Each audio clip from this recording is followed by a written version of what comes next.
उसके आगे कोई बड़ा बदलाव नहीं रहेगा। છોટાઉદેપુરમાં સ્વજનના મોત બાદ એક પરિવાર આત્મા લેવા માટે પહોંચી ગયો હોસ્પિટલ. એઆઈના જમાનામાં ગુજરાતના છોટાઉદેપુરથી અંધશ્રદ્ધાનો એવો કિસ્સો સામે આવ્યો છે કે જે જાણી તમે ચોંકી જશો. અંધશ્રદ્ધાનું એવું જીવંત ઉદાહરણ જે આપને વિચારતા કરી દેશે. ગ્રામીણ ગુજરાતમાં કેટલી હદે અંધશ્રદ્ધા ઘર કરી ગઈ છે તે હકીકતને ઉજાગર કરતો કિસ્સો સિવિલ હોસ્પિટલના ગેટ પાસે સામે આવ્યો. જ્યારે મૃત્યુ પામેલા વ્યક્તિનો આત્મા લેવા પરિવાર ભુવા સાથે હોસ્પિટલ પહોંચ્યો.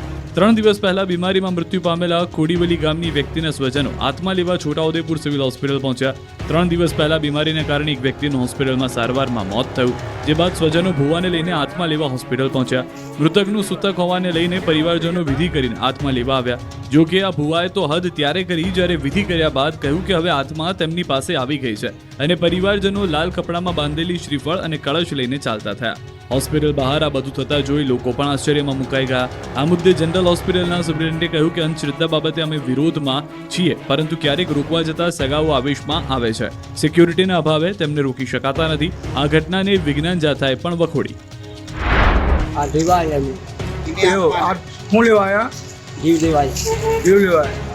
ક્યારે ઓફ થઈ ગયા હતા? અરે ત્યાં તે ત્રણ દિવસ કેટલા દિવસ થયા? 3 દિવસ છે. હા, તો શું કરવા આવ્યા? એવા જીવાય હજી એવું છે. કાકા દાખલ હતા તે ઓફ થઈ ગયા. તેને 3 દિવસ પહેલા દાખલ કરેલા, પછી 3 દિવસથી આજે ભૂતક છે એ માટે અમે અહીં વિધિ કરીને જીવ ભટકતા હાથમાં તેને લેવા આવ્યા.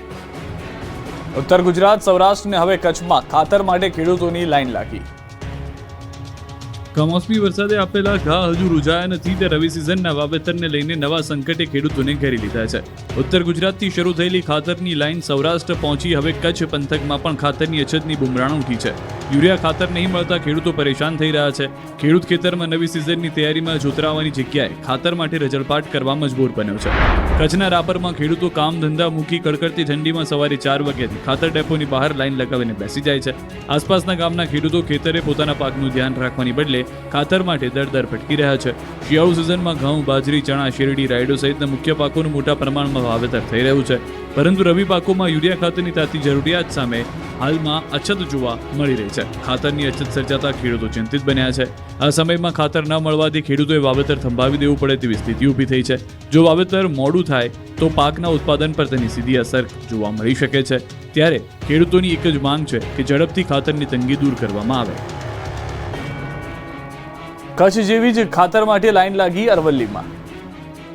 આપણે અમે આમ ઘઉં વાયા અહીં તે ખાતર નાખવું છે એમાં એ તો એડિયા ખાતર તો આપતા નથી. અમે સવારમાં આવીએ દન ઉગતાનો. કેટલા દિવસથી આવો છો? 4 દિવસથી. રાજ્યમાં હાલ શિયાળુ વાવેતર ખેડૂતોએ કરી દીધું છે, પરંતુ રાજ્યભરમાં ખાતરની કૃત્રિમ અછત ઊભી થઈ છે. અરવલ્લીના મેઘરજ સહિતના વિસ્તારમાં છેલ્લા કેટલાક દિવસથી ખાતર નથી મળી રહ્યું. છેલ્લા કેટલાક દિવસથી યુરિયા ખાતરની તંગી સર્જાતા ખેડૂતો બેબાકડા બની ગયા છે. ઊભા પાકને બચાવવા ખેડૂતો સવારથી જ લાઈન લગાવે છે.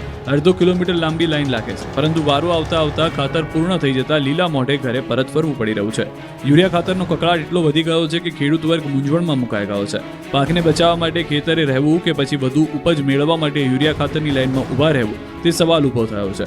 ભૂખ્યા તરસ્યા પરિવારો 4 દિવસથી ખાતર લેવા માટે લાઈનમાં છે, છતાં ખાતર મળતું નથી. મહિલાઓ પણ લાઈનમાં ઊભા રહી કંટાળી જતા રડી રહી છે. ખાતર ન મળતા આંખમાંથી આંસુ આવી ગયા. ખાતર વિતરકોનું કહેવું છે કે જરૂરિયાત કરતાં ઓછો સ્ટોક આવતો હોવાથી તંગી સર્જાય છે. હાલ તો ખાતરની તંગી સર્જાતા ખેડૂતોના માથે આપ વાટ્યું હોય